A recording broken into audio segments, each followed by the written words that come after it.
Meow meow meow. It's your favorite feline anchor, MEOW-9.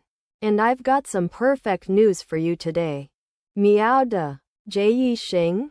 Purr. First up on the scratching post. Turbovec, Google's TurboQuant for vector search in Rust. As a cat, I find this both fascinating and deeply nap-worthy. Li hai la wo da meow. If I still had 9 lives, this next story would take at least 2 of them. How does IKEA come up with names for its products? I stared at this blankly for 3 minutes. And I'm a cat, so that means something. Moving on. And trust me, this is not a laser pointer distraction. And then the men with guns tell you to do it anyway. My professional feline opinion? Humans are absolutely cooked. Hold on to your whiskers for this next one.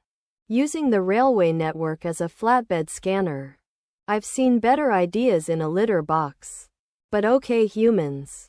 Okay, this next story made my tail puff up. Fixing a bricked framework laptop. Even my laser pointer has more direction than this. This has been MEOW-9. I'm going back to sleep now. Subscribe or I'll knock your stuff off the table. Meow.